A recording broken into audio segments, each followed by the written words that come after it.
나이 드신 분들은 청년들 보면 부럽죠. 여러분도 다 그런 때가 있었는데 지나서 이제 우리가 부러워하는 나이가 됐으니. 그런데 여러분, 더 놀라운 것은 80대신 분들은 또 우리를 보면서 부러워하니까 후회하지 마시고 열심히 살 수 있기를 바랍니다. 오늘 우리에게 주시는 하나님 말씀은 느헤미야 9장으로 잘못 표기되어 있는데요. 11장 1절에서 2절 말씀입니다. 742페이지 정도 되겠습니다. 구약성경 느헤미야 11장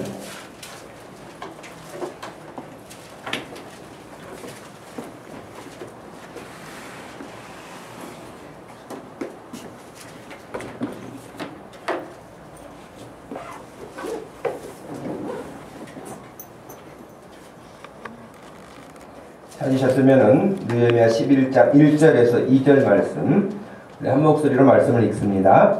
백성의 지도자들은 예루살렘에 거주하였고 그 남은 백성은 제비 뽑아 10분의 1은 거룩한 성 예루살렘에서 거주하게 하고 그 10분의 9는 다른 성읍에 거주하게 하였으며 예루살렘에 거주하기를 자원하는 모든 자를 위하여 백성들이 복을 빌었느니라. 아멘. 오늘로 느헤미야서를 마감하려고 합니다. 물론 13장까지 있지만 또 그 중간에 이제 그 이름들이 많이 기록되어 있고 또 13장에 마무리되어지는 장면에서는 아주 단호하게 개혁을 단행하는 모습을 기록하고 있습니다만은 느헤미야가 행하였던 중요한 골자들을 우리가 살펴보아서 이제 5월 마지막 주일로 느헤미야서를 마무리를 하려고 합니다. 우리가 지금 보아왔던 바대로 느헤미야가 지금 우리가 읽은 이 11장까지 오기에는 참으로 많은 일이 있었고 수고와 애씀이 그의 삶 가운데 녹아있다는 사실을 우리가 너무나 잘 알 것입니다. 우리가 금년의 주제로 삼고 있는 것처럼 주님의 나라를 흥왕하게 하는 사람 느헤미야. 그러니까 한 사람 느헤미야가 하나님 앞에서 믿음을 가지고 기도하고 믿음을 가지고 계획하고 믿음을 가지고 행동했을 때에 그 결과가 어떻게 나타나는가 하는 것을 우리가 보지 않았습니까?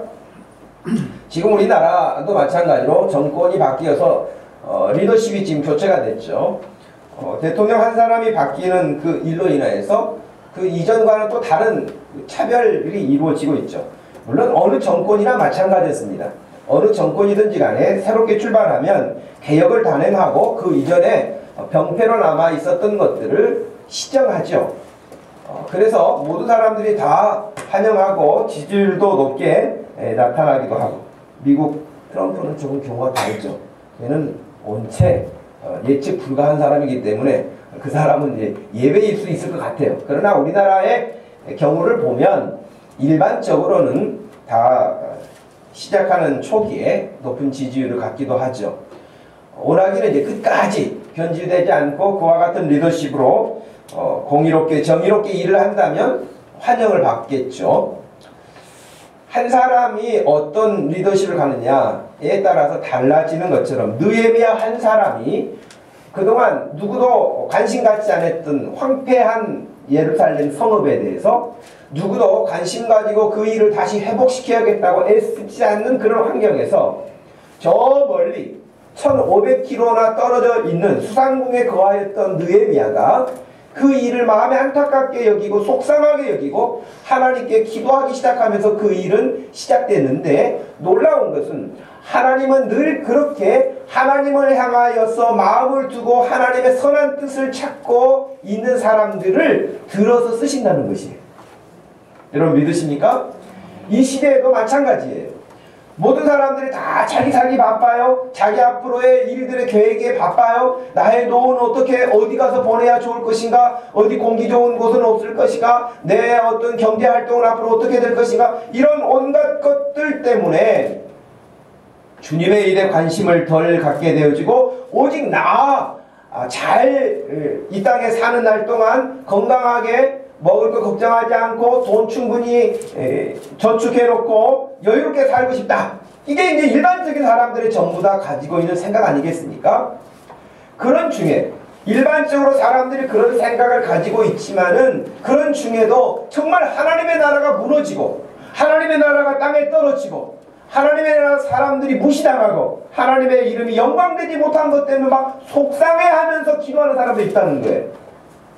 똑같아요. 느헤미야 시대의 사람들이 그냥 자기들의 일상생활에 유익한 것만 쫓아서 사는 사람도 있었지만 느헤미야처럼 그 먼 타국에 있었음에도 불구하고 하나님의 나라에 대해서 애착을 가지고 있었던 사람, 하나님이 하시는 일에 관심을 가지고 있었던 사람처럼 2017년을 살고 있는 이 시대에도 모두가 취업 준비, 직장 문제, 사업 문제, 자기 장래 문제, 건강 문제, 자기 질환 문제 다 그 필요한 겁니다. 필요 없는 게 아니에요. 다 필요합니다.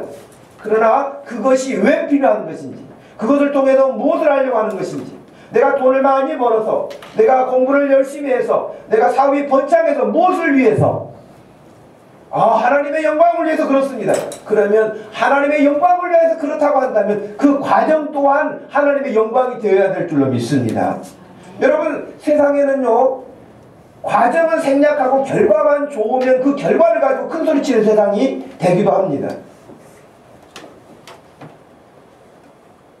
우리나라 지금 뭐 청문회 할 때마다 그런 이야기를 우리가 늘 반복해서 듣게 됩니다만은, 청문회 하면서 고위직의 공무원으로 임명하기 위해서 여러 가지 이야기를 하는데 부동산 투기 안 한 사람이 어디 있습니까? 주소지를 이렇게 옮겨가지고 학군을 정하고 또 다른 어떤 계획을 세우고 하는 그런 일들이 왜 없습니까? 모든 공직자들이 거의 다 있습니다. 자, 그렇게 검사를 하게 되면은 과정상의 문제들이 다 에러가 난 거 아닙니까? 과정상의 문제. 그러나 하나님은 그 유명한 사람이 없어서 하나님의 일을 못 하시거나 돈 많은 사람이 없어서 어떤 일을 못 하시거나 절대 그러신 분이 아니십니다. 그렇기 때문에 하나님은 어떤 분야에 있어서 흔히 말하는 성공이라 하는 그 성공도 귀하게 여기시지만 그 과정을 더 본질적으로 보고 계시는 분이세요. 여러분, 그렇기 때문에 예를 들어 보십시다. 어떤 사람이 하나님, 제가 만약에 열심히 사업을 해가지고 사업이 이거 번창해서 100억이 생긴다면 제가 하나님께 많이 헌신하겠습니다. 그러면서 주일도 게을리하고 하나님의 일하는 데도 관심도 다 떨어지고, 내가 일이 지금 급하니까 이 일 이루어지기만 하면 내가 그 다음에는 뭐 헌신도 많이 하고 시간도 많이 쓰고 다 할 것이다. 이렇게.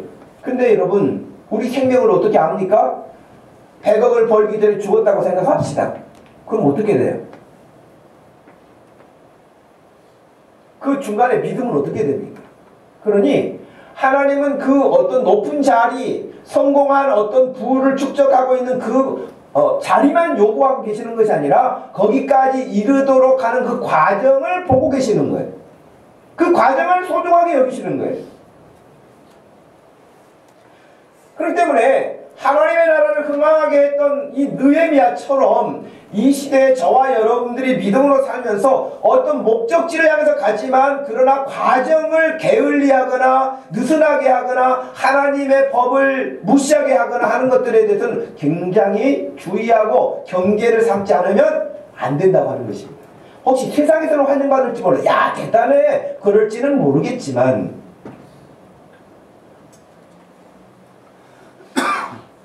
참 우리나라의 그 윤리의식, 시민의식 이런 것들을 볼 때는 참 안타깝죠.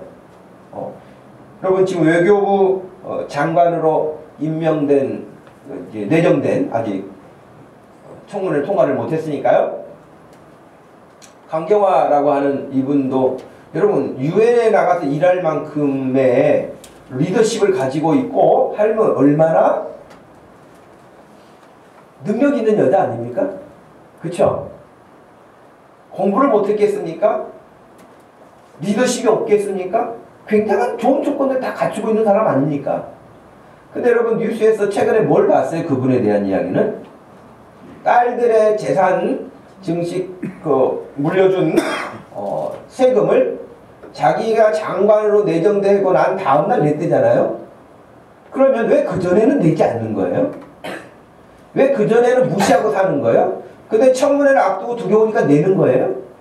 왜 그렇게 똑똑하고 그렇게 능력 있고 그런 자리에서 일할 만큼의 리더십을 가지고 있는 의식이 왜 그 정도밖에 안 되냐는 거예요. 우리는 이런 걸 뛰어넘을 수 있는 믿음을 가지고 있어야 된다고 하는 것이에요. 내가 그런 자리에 지명을 받지 못한다 할지라도 내가 할 수 있는 마땅한 일을 해야 되는데 고위공직자에 오를 만큼의 리더십을 인정받고 있음에도 불구하고 마땅히 해야 할 일을 안 한다는 거예요. 그 수준이죠. 글쎄 외교 무대에서 얼마나 리더십을 조섭을 잘 이렇게 전략적으로 할지는 모르겠어요. 그런 일을 잘 할지는 모르겠지만 가장 기본적인 것들도 하지 않고 그렇다면 그건 은혜롭지도 않고 덕을 세우지 못하는 거 아니겠습니까? 교회 공동체가 하나님 앞에서 믿음으로 가는데 여러분 한 사람 한 사람이 하나님을 섬기는 믿음을 가지고 사는데 역시 중요하게 보아야 될 것은 결과에 여러분 집착하지 마시고 여러분의 과정을 늘 점검할 수 있기를 바랍니다. 우리 목동 부심교회가 8년이 됐습니다. 그래요. 8년이 됐는데 10년 가까이 돼서 어떤 사람은 10년 된 교회가 100명, 200명, 1000명이 되는 경우도 있어요. 그러나 우리는 지금 그렇게 큰 교회가 아니라 작은 교회죠. 작은 규모의 교회를 이루고 있죠. 그러나 여러분 지금 우리가 여기 있으면서 수단과 방법을 가리지 않고 어떻게 하든지 사람을 끌어모으는 일에 우리가 힘쓰는 사람들입니까? 우리는 그렇다고 생각하지 않습니다. 어찌됐든 간에 사람들만 여기다 모아다 놓자 그런 사람들 아니잖아요. 그거보다 먼저 우리가 힘쓰는 게 뭡니까? 내가 바른 믿음 때문에 여기 와 있는 거 아닙니까? 내가 하나님 더 바르게 섬기고 싶은 마음 때문에 여기 와 있는 거 아닙니까? 저는 그래요. 여러분들도 저는 별로 다르지 않을 거라고 생각을 해요. 우리가 하나님을 바르게 섬기는 것이 내가 하나님을 온전하게 더 열정적으로 섬기는 것이 첫 번째. 그리고 그 다음의 과정으로 이어져서 결과로 더 많은 사람들이 함께 할 수도 있고 그렇지 못할 수도 있는 것은 그 다음 문제일 거예요. 더 본질적으로 중요한 게 뭘까요? 여러분 자신 한 사람 한 사람인 거예요. 내가 하나님 앞에서 어떠한 자세로 하나님을 섬기느냐가 본질적으로 중요한 거예요. 옆에 사람도 중요하지만 내 자신이 하나님 앞에서 점검받아야 할 뿐만 아니라 내가 하나님의 나라를 흥망하게 했던 느헤미야와 같은 마인드로 그런 믿음으로 하나님을 이 시대에 섬기고 있는가 하는 것이 굉장히 중요하다는 것이에요. 그러므로 여러분 교회 규모가 적다고 해서 여러분의 자존감이 낮아지거나 여러분의 정체성이 흐려지거나 그런 일은 없을 줄로 믿습니다. 여러분 더 당당하게 하나님의 나라의 사람으로 시민의식을 가지고 부끄럽지 않게 살 수 있는 그런 믿음, 그런 믿음을 하나님이 얼마나 기뻐하시겠습니까? 하나님은 신령과 진리로 예배하는 자들을 찾고 계신다라고 하는 것처럼 우리가 금요 기도회 때 보았던 말씀과 같이 소돔과 고모라 성이 완전히 죄악으로 멸망받기 직전에 아브라함이 기도하는 장면에서 이 성읍에 의인 10명이 있으면 내가 이 성읍을 멸하지 않을 것이다. 10명이에요 여러분. 10명. 근데 결국에는 10명이 없어서 무너집니다. 10명이 없어서 무너져요. 그렇다면 여기 한 사람 한 사람이 얼마나 중요한 역할이냐는 거예요. 이 시대에. 여러분 한 사람 한 사람이 중요하고 또 우리 교회가 중요하게 하나님의 손에 붙들려서 쓰임받을 수 있는 이 시대적인 사명을 감당할 수 있는 믿음 되기를 축복합니다.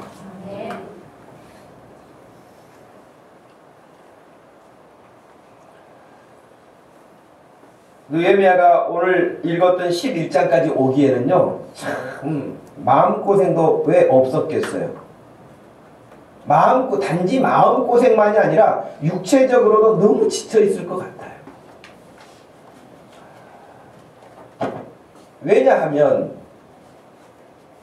하나님 앞에 선한 뜻을 가지고 왔다고 해서 일이 그냥 척척척 풀리는 건 아니에요. 물론 그가 왕의 은총을 입고 은혜를 입어서 다시 본국에 들어와서 일할 수 있도록 하고 뭐 거기를 통과할 수 있는 통행증을 끊어주시기도 하고 그 왕이 다 했죠. 그런 은혜를 베풀어 줬죠. 그러나 그런 것이 풀렸다고 해서 오니까 모든 사람들이 느헤미야를 기다리고 있다. 아, 우리 성벽을 지읍시다. 우리가 힘이 넘치도록 하겠습니다. 그러지 않았단 말이죠. 백성들은 완전히 낙심, 낭망, 별로 무관심 이런 가운데 있었는데 느헤미야가 우리가 하나님의 나라가 수치를 당하는데 이렇게 있으면 되겠습니까? 우리 성벽을 지읍시다. 성벽을 다시 쌓읍시다. 라고 했을 때에 그게 대대적으로 환영하는 분위기는 아니었습니다. 더 나아가서 이스라엘이 흥왕하는 것을 별로 반기지 않는 주변 족속들이 굉장히 집요하게 달려들어서 공격하고 방해했습니다. 그 방해 세력은 외부에도 있었지만 내부에도 있었습니다. 그러니 얼마나 느헤미야가 내적, 외적으로, 정신적으로, 육체적으로 힘들었겠냐 이 말이에요. 그럼에도 불구하고 그 모든 일들을 잘 감당해서 11장까지 이르게 된 것입니다.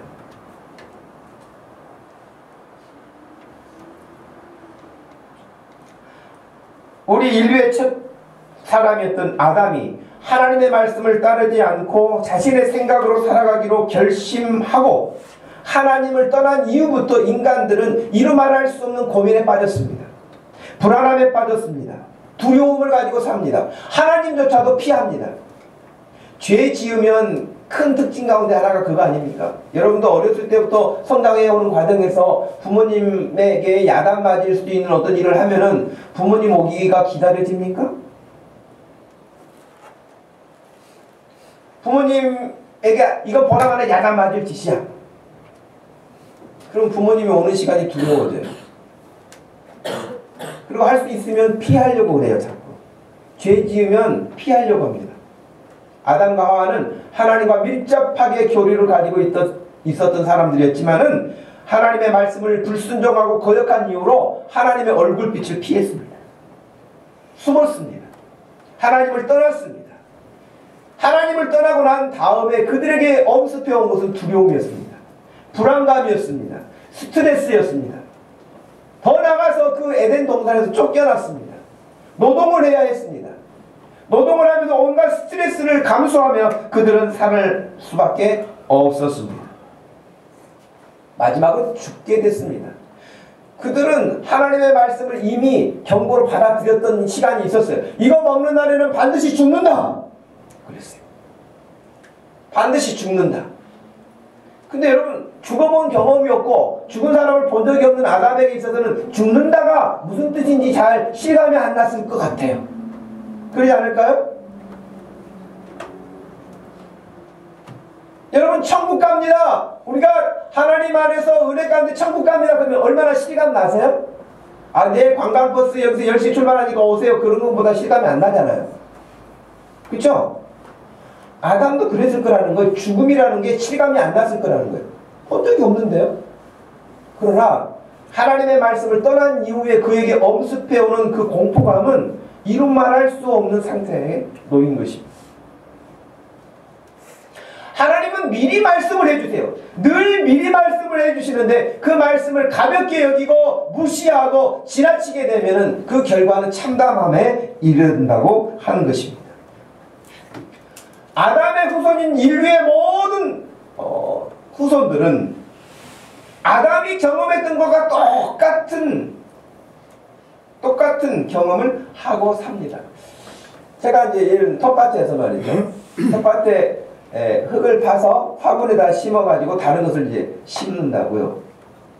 그러면 저는 분명히 그 흙을 떠가지고 화분에다 흙을 넣어서 뭔가를 심어 놓으면은 예를 들면 거기다 어떤 화초를 심었다고 하십시다. 나는 화초만 심었는데 거기 뭐가 따라올까요? 잡초가 와요. 나는 잡초를 심은 적이 없어요. 잡초를 심은 적이 없는데 그 화분에 잡초가 올라온단 말이죠. 저는 그 생각을 했어요. 아담이 죄 지어서 온갖 모든 것들을 느끼는 것처럼 그 흙에서 온 흙이 심지 않은 잡초가 나는 것처럼 아담 흙에서 왔잖아요. 그 아담의 후손인 우리들 역시 똑같다는 거예요. 아이고 목사님은 하여튼 뭐 화분 옮기면서도 별걸 다 생각하시네. 그럴지 모르겠지만 여러분 우리 죄도 마찬가지고 우리 삶도 마찬가지라는 거예요. 우리도 아담에게서 온 거예요. 우리가 원치 않는 잡초가 다 와요. 여러분 부모님이 여러분 낳을 때에 여러분 낳아서 잡초도 적절하게 나게 하시고 그런 사람이 어디 있겠습니까? 얘가 스트레스도 적절하게 받게 하시고 땀을 흘리면서 겨우 먹게 살게 하십시오. 그런 사람 없을 것입니다. 다 축복할 것입니다. 그럼에도 불구하고 원치 않는 잡초와 같은 것들이 따라오는 것처럼 우리의 인생도 마찬가지예요. 하나님은 아담이 그랬음에도 불구하고 아담을 내팽개치지 않으시고 버리지 않으시고 다시 말씀하십니다. 다시 말씀하세요. 보호해 주십니다. 약속도 해 주십니다. 다시 기회를 주십니다. 그 하나님은 동일하신 하나님이십니다. 태초에 아담과 하와를 지으신 하나님, 천지 만물을 지으신 그 하나님은 지금도 변함이 없는 그 하나님이세요. 시간이 많이 지났기 때문에 하나님의 변화가 있는 분이 아니세요. 동일하세요. 그 하나님은 그때도 아담에게 말씀하신 것처럼 지금도 우리에게 말씀하십니다. 여러분 믿습니까? 지금도 우리에게 말씀하시는 하나님이세요. 여러분 청년들이 드렸던 찬양의 가사처럼 나의 안에 거하라. 나의 안에 거하라. 나는 너의 하나님이다. 모든 환난 가운데서 너를 지킬 것이다. 하나님의 약속의 말씀이에요. 여러분들이 하나님의 말씀을 믿고 신뢰하고 하나님 안에 거하게 된다면 약속하신 대로 여러분들을 머리털 하나 상하지 않게 보호하실 줄로 믿습니다. 그런데 하나님은 그렇게 말씀하시는데도 불구하고 사람들의 반응은 다양합니다. 사람들의 반응은 너무 다양해요. 하나님의 말씀을 그대로 순종하는 사람이 있는가 하면 반신반의하는 사람도 있고요. 믿는 것 같지만 내용은 별다르지 않은 사람이 있고요. 아예 하나님을 거부하는 사람도 있습니다. 성경을 보면 여러분 대단한 부자도 있습니다. 대단한 부자도 있고요. 너무나 가난한 사람도 있어요. 여러분 성경에서 진짜 가난한 사람을 예를 든다면 누굴까요? 누가 제일 가난했을까요? 성경에서. 아마 그냥 이렇게 스쳐가는 인물들 생각하면 거지 나사로가 아닐까 생각도 들어요. 그 사람은 집도 없었죠. 병들었죠. 그런데 치료받을 수도 없었죠. 여러분 주인이 유대인들은 물로 손을 씻기도 하지만요. 또 음식을 먹기 전에 손을 씻는 우리 물수건 있는 것처럼 그 사람들이 쓰고 있는 그 가운데 하나가 옛날에 뭐가 있었냐면 빵을 가지고 자기 손을 닦아요. 그거 버려요. 그거 버리면 그 개가 먹어요. 근데 부잣집 앞에서 살고 있는 나사로는 그거 버린 거 그걸 먹고 살았다고 그랬어요. 그 정도로 비참하게 가난한 거예요. 얼마나 가난합니까? 누가 제일 부자였을까요? 솔로몬일까요? 다윗일까요? 우리가 측량할 수 없을 만큼의 엄청난 부자들이었습니다. 아브라함도 부자였습니다. 성경은 그렇게 가난한 사람도 있고요. 대단한 부자도 있고요. 아주 신분이 비천한 사람도 있고요. 아주 권력의 상위권에 해당하는 사람도 있고요. 남자도 있고 여자도 있고 노인도 있고 어린아이도 있고 청년도 있고 안 나오는 사람이 없을 만큼 모든 것들이 성경에 다 들어있습니다. 그리고 성경을 통해서 하나님이 우리에게 말씀하시는 것은 이 다양한 사람들이 하나님 앞에 어떤 반응을 가지고 살았는지를 우리에게 알려주십니다. 그러니까요. 어렸을 때부터 하나님의 말씀에 경청한 사람이 있어요. 사무엘과 같은 사람이에요. 호세아서에 보면 머리가 희끈희끈해질 만큼 나이가 들었는데도 하나님의 말씀을 깨닫지 못하는 사람도 있어요. 어떤 사람은 인생을 많이 단결하고 돌아온 사람도 있어요. 어렸을 때부터 줄곧 하나님을 잘 경외하는 사람도 있어요. 믿음으로 잘 성장했다가 중간에 망가진 사람도 있어요. 삼손 같은 사람이에요.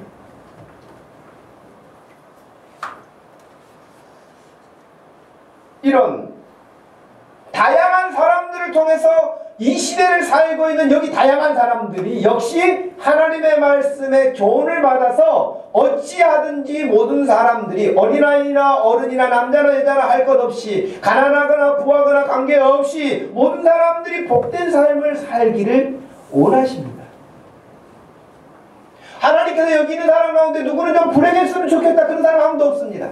다 복된 삶을 하나님이 원하시고 그렇게 살 수 있도록 이 땅에 보내셨고 여러분에게 그래서 말씀해 주시고 그 말씀을 따라 살 수 있기만 하다면 여러분은 세상 그 누구도 경험할 수 없는 굉장한 세상의 억대 부자가 부를 누리고 산다 할지라도 그 심령의 두려움과 불안함을 떨쳐버리지 못할 수 있는데 여러분은 비교할 수 없는 재산상의 작은 재산을 가지고 산다 할지라도 여러분은 그들이 가지지 못하는 평강과 소망과 은혜의 삶을 살 수 있다는 것입니다. 오늘 우리가 읽었던 본문 말씀으로 돌아오면 세 가지를 좀 이렇게 살피려고 합니다. 첫 번째는 뭐냐면 백성의 지도자들은 예루살렘에 거주했다는 말이 첫 번째 나오잖아요. 1절에 백성의 지도자들은 예루살렘에 거주하였고 그 남은 백성은 제비 뽑아서 10분의 1이 그 거룩한 성 예루살렘에 거주하게 했고 10분의 9는 밖에서 거주하게 됐다. 또 2절에서는 예루살렘에 거주하기를 자원하는 사람들이 있었다라고 하는 거예요. 그리고 그들을 축복한다. 이런 장면이 나오죠. 첫 번째는 뭐냐면 지도자들이에요. 지도자. 그럼 우리 교회에서는 누가 지도자일까요? 저 혼자 지도자일까요? 담임 목사 혼자 지도자일까요? 물론 지도자죠. 순장은 지도자 아닐까요? 순장 지도자입니다. 부순장은 지도자 아닐까요? 부순장도 지도자예요. 수론이 있고 부순장이면 그때 장자가 그냥 들어가는 게 아니에요. 예? 팀장, 그 팀의 장자가 그냥 들어가는 게 아니라니까요. 부원이 한 명 있을지라도, 한 명 데리고 있을지라도 부원하고 장하고는 다른 거예요. 장은 책임감 있는 사람이에요. 예. 여기 지도자가 아닌 사람이 누굴까요? 저는 부장도 아니고요, 팀장도 아니고요, 부순장도 아니고요, 저는 아무것도 아닙니다. 그런 사람도 혹간 있겠죠. 그죠? 여러분, 여기 이미 교회 공동체 안에서 뭔가를 맡은 사람들은 지도자일 뿐만 아니라 교회 안에서 어떤 것을 맡지 않았다 할지라도 이 세상을 향한 하나님의 부르심을 입은 자들이 지도자인 것입니다. 여러분 한 사람은 그냥 한 사람이 아니라 세상 앞에 여러분은 이정표가 될 수 있을, 표적이 될 수 있을 만큼의 사람들인 거예요. 그러니까 여러분들이 교회 안에서는 내가 회장도 아니에요. 내가 순장도 아니에요. 그러나 여러분이 나가는 직장에서 여러분은 하나님의 나라를 대신해서 서 있는 대사와 같은 그런 지도자인 거예요. 믿습니까? 여러분 학교에서 여러분 학생들, 예수 믿는 학생들이 친구들 사이에서 예수 믿는 사람이기 때문에 여러분들이 여전하게 지도력을 가지고 하나님의 나라를 이루어가야 할 그런 리더십을 발휘해야 될 사람인 것이에요. 여기는 지도자 아닌 사람이 없습니다. 그런 전제를 놓고 생각을 합니다. 그런데 오늘 1절 말씀에 백성의 지도자들은 예루살렘에 거주했다 하는 거예요.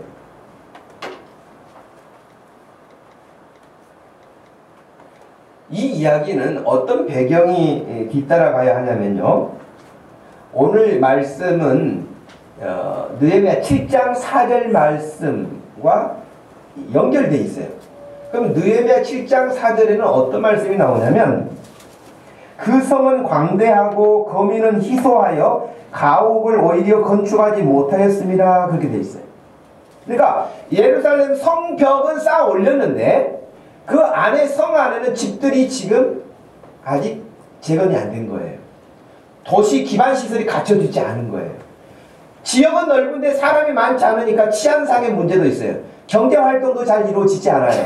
모든 것들이 다 불편한 거예요. 그래서 누구라도 이 예루살렘 성에 들어가서 살려고 하지를 않았어요. 생각해 보십시오. 여러분이 큰 마음 먹고 결단을 내려서 저 어떤 신도시로 이사 갔다고 합시다. 아파트를 분양받았다고 한번 생각을 해보세요. 그런데 거기 한 2,000세대 되는데 입주한 사람들이 10%밖에 안 된다고 생각해봐요. 2,000세대인데 그리고 그 주변에 아무것도 없어요. 아직 기반시설도 없어요. 병원도 아직 들어오지 않았어요. 모든 것들이 치안 상태도 불안정해요. 가게들도 별로 없어요. 그럼 여러분 밤 되면요 굉장히 무섭습니다. 그런데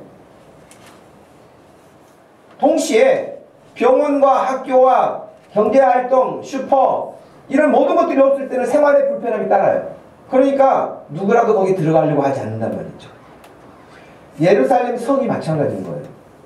누군지 들어가고 싶지 않아요. 그래서 그런 중에도 여러분 우리가 지금 그 말씀을 보았지만 그 중에 지도자들급의 행한 모든 지도자가 아니지만 그래도 지도자들이 먼저 그 성 안에 들어가서 살게 된 거예요. 지도자는 그래서 모든 면에 있어서 늘 앞장서는 사람이죠. 지도자는.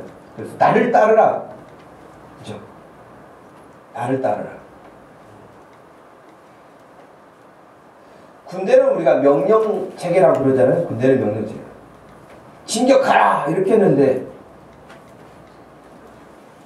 가면 보나마나 죽을 것 같아. 삐쭉삐쭉하고 다 안 나가.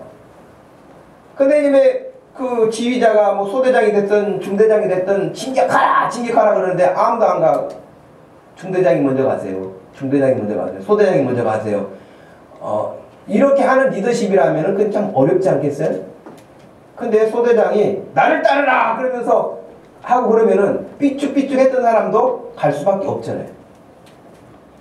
여러분 중동전쟁이 일어났을 때에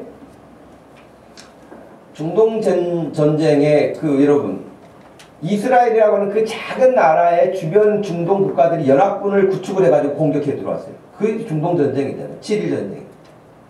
이거 게임이 승산이 없는 거 아니겠어요? 여러분 이스라엘이라고 하는 나라는 이 주먹만한 나라라고 한다면 이집트를 비롯해서 그 사우디아라비아, 시리아, 이라크, 이란 이 나라들은요 아주 큰 나라들이에요. 근데 다국적군을 형성해가지고 전쟁을 한 거예요. 보나마나 이스라엘은 아주 참패하게 돼 있죠. 결과는 이스라엘이 이겼어요. 물론 사람들은 정치적으로 미국이 다 배경에 있고 뭐 어떤 이런 계산도 하겠지만 그러나 미국이 있다고 다 이기는 건 아니에요. 어찌됐든 그 전쟁에 이겼는데 전쟁이 끝난 다음에 전사자들이 통계가 나왔어요. 전사자들 통계가 나왔는데 아랍 국적의 다국적군은 사병들이 전사자가 많고 이스라엘은 장교들이 전사자가 더 많았다는 거예요. 무슨 의미인가요? 그 전쟁에서 이길 수 있었던 이스라엘은 장교들이 앞장서서 리더십을 가지고 나갔던 거고 아랍연합군은 사람도 많고 무기도 많았는데 사병을 내보내고 장교들은 뒤에 빠진 거예요. 리더십이 빠진 거예요. 전쟁이 지는 거죠. 여러분 우리 교회도 저는 마찬가지라고 생각해요. 여러분들이 부장이면 부장, 팀장이면 팀장, 순장이면 순장 모든 어떤 작은 기관이 됐든 큰 기관이 됐든 간에 어떤 일을 맡은 사람들이 나를 따르라 하고 앞장서게 되면 달라질 거라고 확신합니다. 제가 집에서 피곤해 그러면서 새벽기도 안 하면서 여러분에게 새벽기도 하세요. 새벽기도 하세요. 그러면 너나 하세요. 그러지 않겠어요? 저는 그래서 피곤해도 나옵니다. 피곤해도 나와요.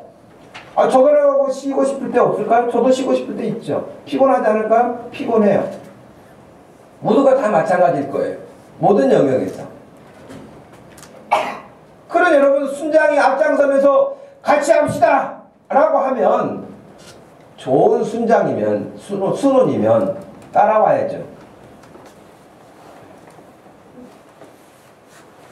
회장이 나를 따르라 하면은 따라야죠. 팀장이 우리 기도합시다 그러면 같이 기도해야죠. 그렇게만 한다면 여러분 안 될 일이 뭐가 있겠어요? 그렇죠? 안 될 일이 없을 거예요. 이번 기회를 통해서 느헤미야서를 마무리하면서 이런 부분들이 회복되기를 축복합니다. 여러분이 맡은 모든 영역에서 나를 따르라 할 수 있는 지도자의 어떤 역할, 누구라도 들어가고 싶지 않은 그 예루살렘 성 안에 지도자들이 먼저 들어간 것입니다. 여러분, 지도자로 부름받기 전에는요, 이유가 많아요. 여러분, 모세 같은 사람은 이스라엘의 어떤 그 동족으로서의 문제만이 아니라 세계 정치사에 있어서도 모세의 리더십을 인정합니다.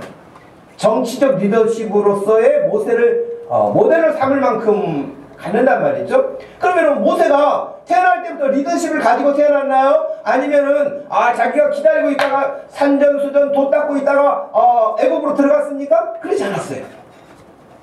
그는 피난 왔어요. 도망왔어요. 자기 생명 보존하기 위해서 광야로 도망 나왔어요. 그래서 거기서 결혼했어요. 그래서 산 지가 40년이 되는데 하나님이 부르셨어요. 모세야!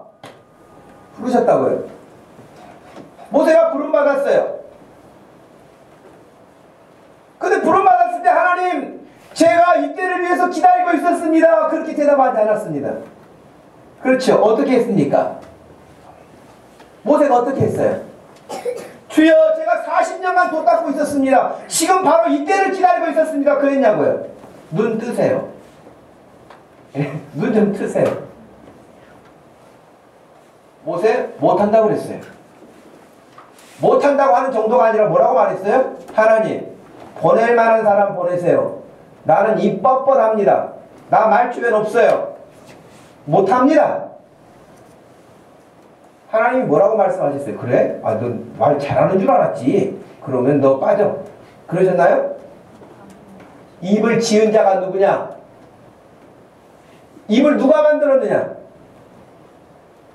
그래도 못 간다고 하니까 말 잘하는 네 형 아론 내가 붙여줄 테니까 가라. 그런 거 아닙니까?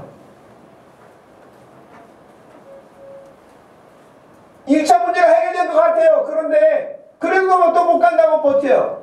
핑계댈 게 없으니까 모세가 이렇게 말합니다. 하나님, 그러면 제가 하여튼 애굽에 가기는 가겠습니다. 다시 불안 요소가 많지만 가기는 가겠습니다. 근데 가가지고 제가 이야기하면 그 이스라엘 사람들이 네가 말하는 하나님이 누구냐고 물어볼 건데 제가 어떻게 말을 할까요? 그렇게 한 거예요. 그때 하나님의 대답은 또 뭐였어요?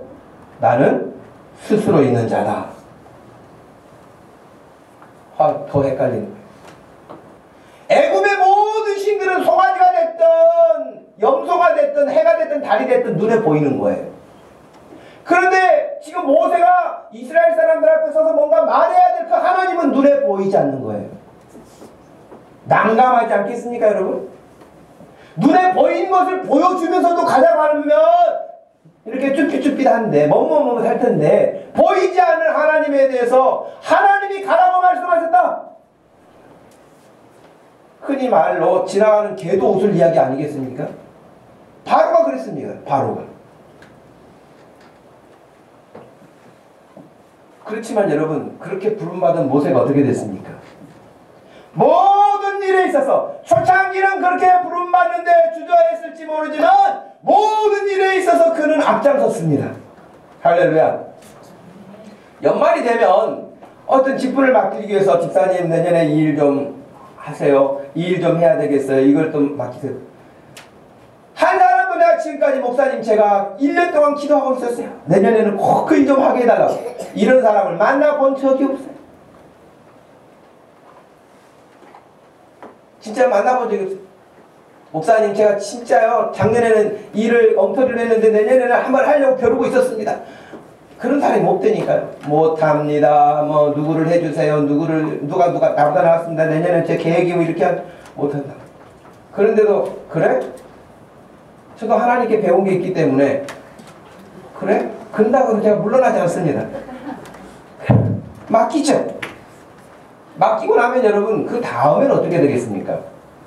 모세처럼 처음에는 주저했을지 모르지만 나중은 모세처럼 리더십을 가지고 앞장서는 일에 하나님의 말씀에 귀를 기울이고 그것만 붙잡으면 확실하게 이루어질 줄로 믿습니다. 하나님이 말씀하시는 것에 네! 아멘 하고 가면 여러분 안 될 일이 없어요. 근데 그게 아까 말씀드린 것처럼 할 수 없는 일이 아니라 할 수 있는 일들이에요. 능히 할 수 있는 일들이에요. 우리 마음이 안 가는 거예요. 우리 행동이 안 가는 거예요. 우리 습관이 안 가는 거예요. 우리의 생각이 뒤따르지 않기 때문에 안 하는 것이고 못하는 것이지 할 수 없는 일이 아닌 것입니다.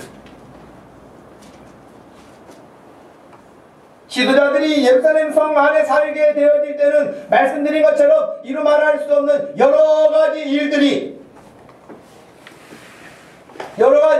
불안한 상태였습니다. 치안이 불안한 상태였습니다. 불편함이 여러 가지로 많았습니다. 그 모든 것들을 감수하고 지도자들이 먼저 간 것입니다. 여러분 교회 여러분들이 맡으신 어떤 일들을 하려고 할 때 왜 피곤함이 없겠어요? 왜 힘듦이 없겠어요? 그럼에도 불구하고 감사하는 거죠. 감사하는 거죠. 뭐 어제 토요일 전도한다고 박민자 권사님 전도부장을 임명했으니 이 동네 사시는 것도 아니고 분당에서 여기에 오려면 참 그래도 끝까지 목사님 저 못합니다 이렇게 하지 않고 그래도 순종하셔서 전도부장이 되신 거 아닙니까? 어떻게라도 전도해 보시겠다고 분당에서도 어제 와서 김치를 담고 반찬을 만들어서 사람들을 찾아가고 해도 여러분 그리스도의 사랑을 가지고 찾아가고 복음을 들고 찾아가고 반찬을 만들어서 찾아가고 그래도 외면합니다. 외면해요. 기다리고 있었습니다 하는 사람 한 사람도 없어요. 그래서 여러분 그럼에도 불구하고 그 먼 곳에서 와서 준비하고 또 준비해서 뭐라도 해보려고 하는 저는 결과는 어떻게 되든지 그 두 번째고 그 과정을 하나님이 나는 기쁘게 받으신 줄로 확신합니다. 하나님은 어떤 사람이 권사님을 통해서 전도대원들을 통해서 오는 것도 귀한 것이지만 오기 전에 그 삶 자체를 하나님이 더 복되게 보신다는 거예요. 믿으십니까? 그런 믿음을 여러분 가지시기를 축복합니다. 두 번째는요. 제비 뽑힌 사람들인데요. 지도자리라 해봐 여러분 사람이 몇 되겠어요? 얼마 안 되죠.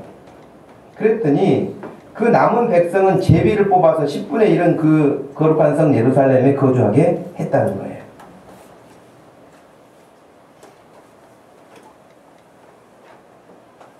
누구라도 들어가려고 해도 제비를 뽑을 수 있지만 누구라도 안 들어가려고 하니까 느헤미야가 그냥 있을 수 없어서 단행을 합니다. 그러면 제비 뽑기 하자.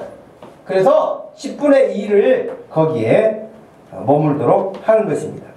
잠언 16장 33절 말씀에는 제비는 사람이 뽑으나 모든 일을 작정하기는 여호와께 있느니라 그랬어요. 그래서 제비 뽑기를 하는 거예요. 그래서 10분의 1에 해당하는 사람들이 예루살렘 성 안에 들어가서 살게 된 것입니다. 저는 이 말씀 보면서 이 말씀에 두 가지 해석이 있더라고요. 어떤 분은 이렇게 해석해요. 제비 뽑기 한 이유를 너나 할 것 없이 은혜를 받고 거기 들어가고 싶어가지고 제비 뽑기 했다는 거예요. 사람이 많아서. 근데 제가 생각할 때는 별로 설득력이 떨어져요. 왜냐하면 그 어떤 부분에서도 그런 모습을 볼 수가 없어요.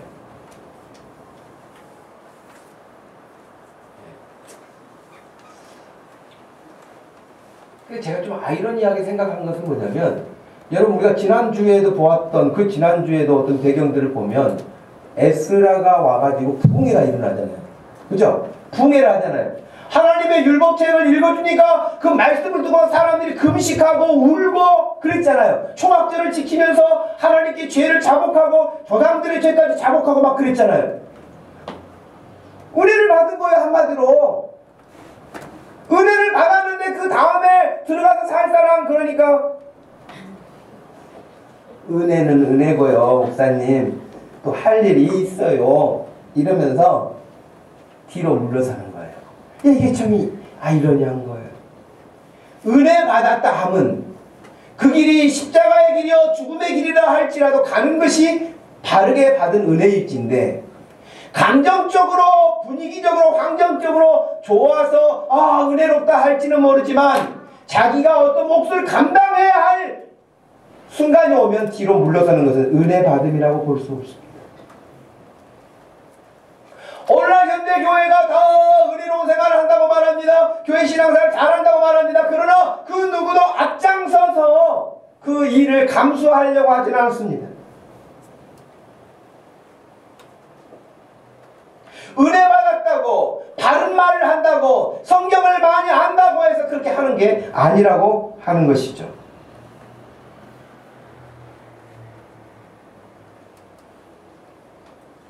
마지막 세 번째는 자원하는 사람들입니다. 2절 말씀에 예루살렘에 거주하기를 자원하는 모든 자를 위하여. 얼마나 은혜로운 말인지 몰라요. 자원하는 사람이 있다니, 이런 환경에서. 제가 조금 약간 각도를 틀어서 생각을 해보면 여기 자원한 사람들은 누가 자원했을까? 주로 어떤 사람이 할 것 같아요, 여러분? 여러분 같으면 예루살렘 성 밖에 큰 사업체를 갖고 있어. 사업이 잘 돼. 근데 다 포기하고 그리 들어갈까요? 좀 어려울 것 같아. 이쪽에 자기가 살 수 있는 기반을 다 갖고 놨어. 자식들도 파라군 보내려고 다 주소지에 옮겨놨어. 근데 다 포기하고 거기 들어갈까요? 이 사람도 쉽지 않을 것 같아. 아마 모르긴 해도 꼭 그렇다고만 생각할 수는 없지만 자원하는 사람 가운데는 여기 있어도 별 소망 없는 사람. 여기 사나 거기 사나. 그리고 어떻게 보면 예루살렘 성 안에 살면 특혜가 더 많을지도 몰라. 하나님의 나라는 꼭 이런 사람들이 앞장서요. 별로 유명하지 않아요. 무명한 사람들. 그런데 그런 사람들이 더 앞장서요.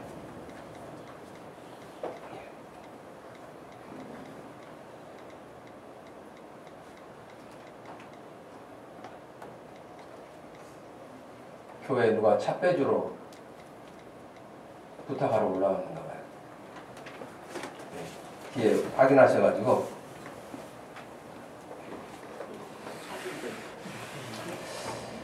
여러분 어떻게 됐든 자원하는 사람이 있었다고 하는 그 귀한 일인데, 그 자원하는 사람들의 어떤 상태는 생각했던 것처럼 그렇게 넉넉한 것만은 아니었을 수 있다. 물론 지도자들도 그 안에 들어가 있었으니까 꼭 한쪽으로만 치우칠 수는 없지만 그럼에도 불구하고 그들이 자원했다는 것.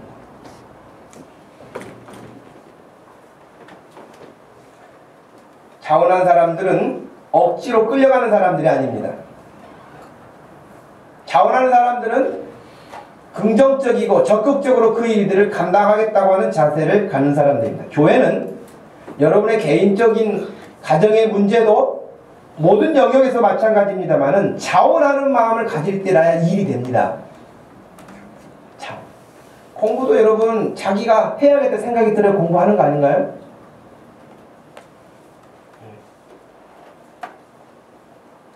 옛날 우리 학교 다닐 때부터 뭐 선생님들도 그런 말씀 하셨어요.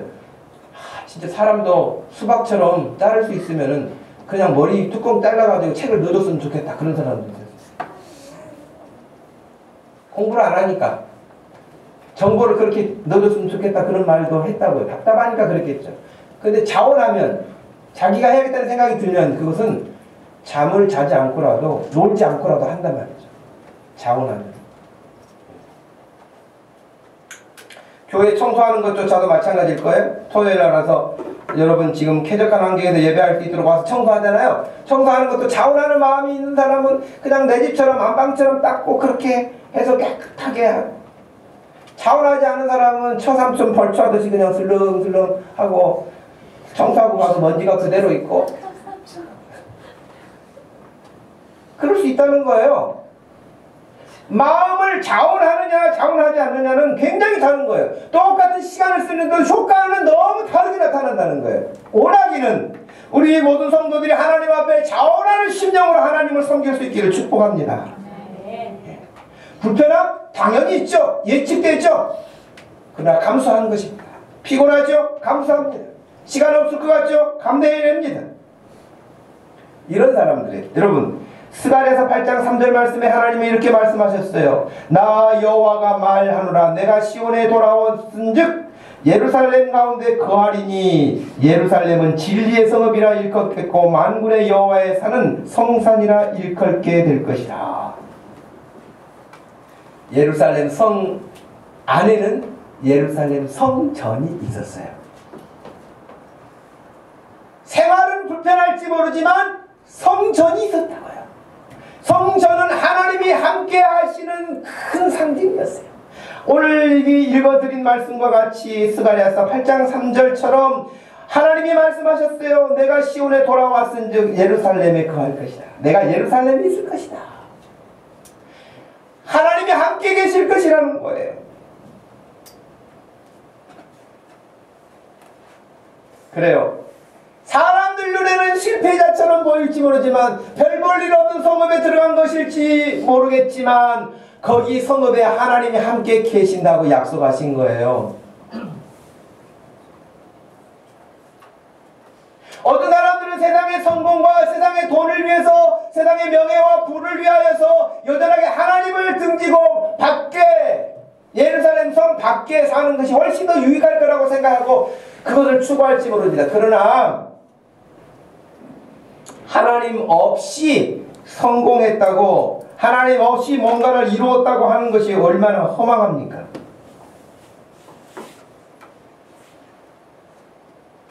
사람들은 부러워할지 모르지만 그것은 아무것도 아니라는 순간을 고백하게 되는 날이 오게 될 것입니다.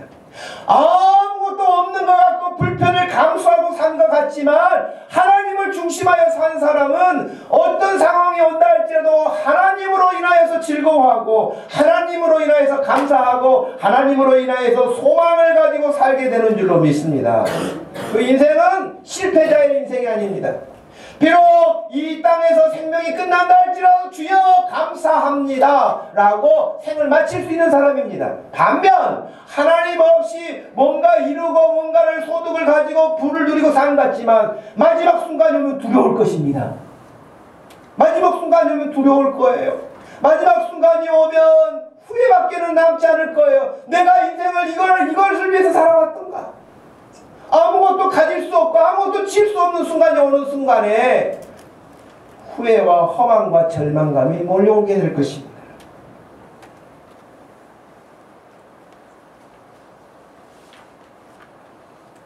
사울왕, 여러분 잘 아시는 이스라엘의 초대 왕이 사울이었잖아요. 사울왕이 처음에 왕 삼으려고 했을 때, 왕으로 세우려고 했을 때요, 막 숨었어요. 나는 못합니다. 막 부끄러워하고 리더십도 없고 그래서 숨었다고요.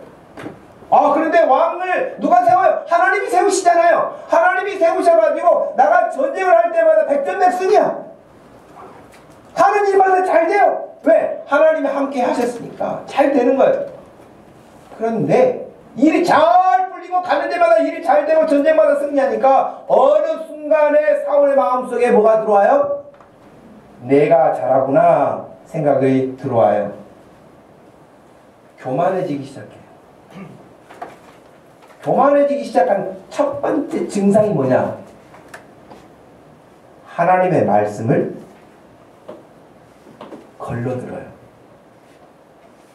액면 그대로 듣지 않고 걸러듣는다고요. 여러분 그 유명한 말씀이 사무엘상에 나와 있는 말씀 아니겠습니까? 그 대표적으로 사무엘상에 보면은 아말렉과 이제 전쟁을 하는 일이 있었는데 하나님이 명령하세요. 아말렉을 진멸해서 아무것도 남기지 말아라. 이렇게 명령을 내리셨어요. 그런 명령을 사무엘상 15장에 보면은 내리셨는데 전쟁했어요.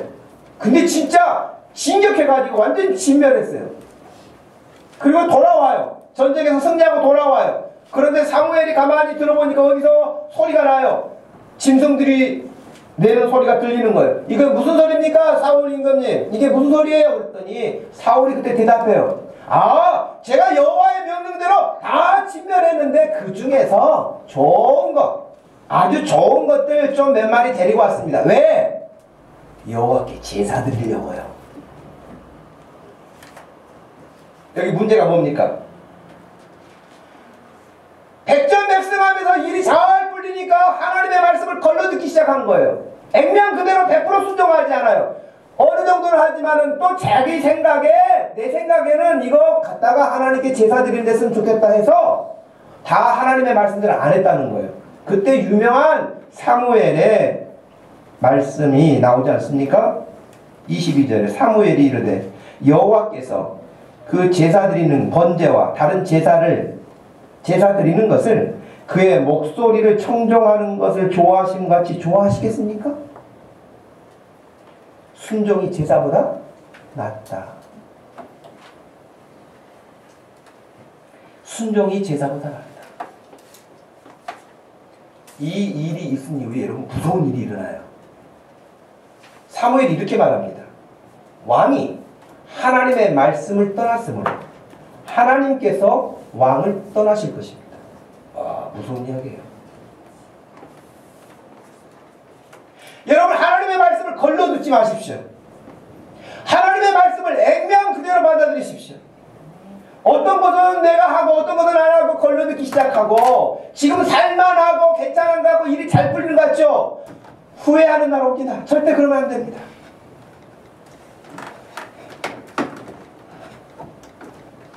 더 놀라운 것은 사무엘상 16장에 넘어가면 하나님께서 정말 그 말씀하신 대로 떠나버립니다. 사울하고 더 이상 함께하지 않으시고 떠나요. 떠나니까 그 떠난 자리에 바로 뭐가 임합니까? 악령이 임했다고 되어 있습니다. 하나님이 떠난 그 자리에 악령이 들어와서 사울을 완전히 괴롭히기 시작합니다. 무서운 일이 벌어지죠. 그 이후에 읽어보면. 여러분에게 다시 한번 부탁합니다. 하나님의 말씀을 걸러듣지 말고 그 말씀을 늘 액면 그대로 받아들이는 믿음 되기를 축복합니다. 말씀을 마치겠습니다. 자원하여서 그 성에 들어간 사람들. 시편 73편 말씀 28절에서는 하나님께 가까이함이 내게 복이라. 하나님을 가까이함이 내게 복이라. 오늘 시간이 많이 가서 제가 더 소개할 수 없지만은 여러분 함께 하나님의 성읍에 들어간 사람들을 이름을 기록합니다. 자원하여 들어간 사람들 이름을 기록합니다. 100% 기록되지 못하고 800명, 몇 명 이렇게 단체로 표기한 것도 있지만 이름을 기록해요. 하나님이 귀하게 보신다는 뜻입니다.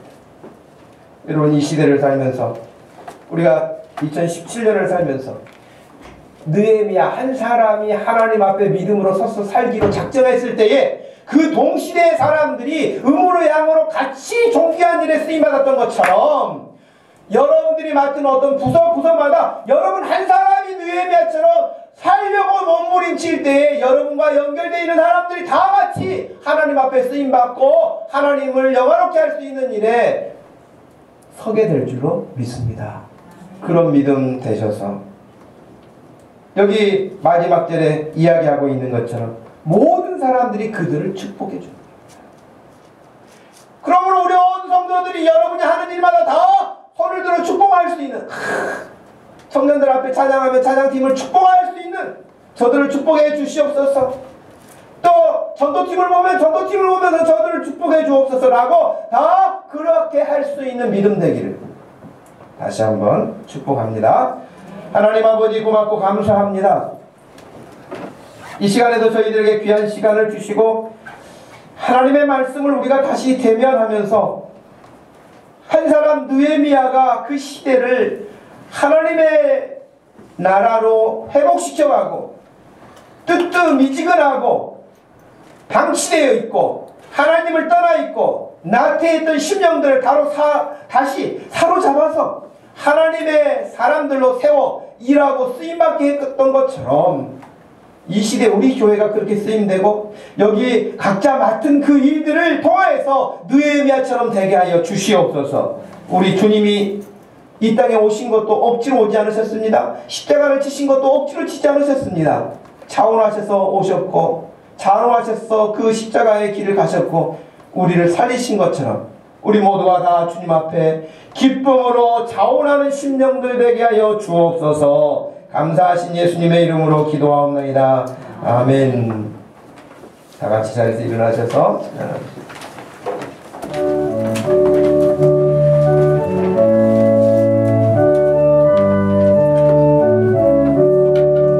복의 근원 강림하사 찬송하게 하소서. 한량 없이 자비하시 증량할 길 없도다. 천사들의 찬송가를 내게 거르지소서. 그서 가신 그 사랑을 항상 찬송합니다.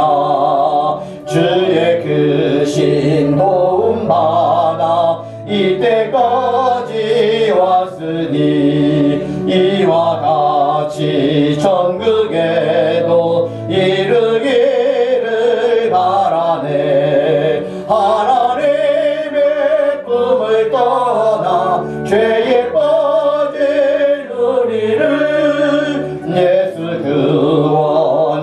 구원하시려고 보혈을 여주셨네. 주의 귀한 은혜 받고 일생 빚진 자 되네. 주의 은혜 사슬 대사 나를 주께 매소서. 우리 마음은 연약하여 범죄하기 쉬우니 하나님이 받으시고 천국을 지소서. 아멘. 지금은 우리 주 예수 그리스도의 구원하신 구속의 은혜와 우리 하나님 아버지의 극진하신 깊은 사랑과 성령 하나님의 위로 교통하심이 차원하여 하나님을 섬기며 모든 백성들이 복을 빌어 주었던 것처럼 이 시간에 자기에게 맡겨진 사명을 따라서 주님을 기쁘시게 하기 원하는 사랑하는 모든 성도들 머리 위에 지금부터 영원토록 함께 계실지어다. 아멘.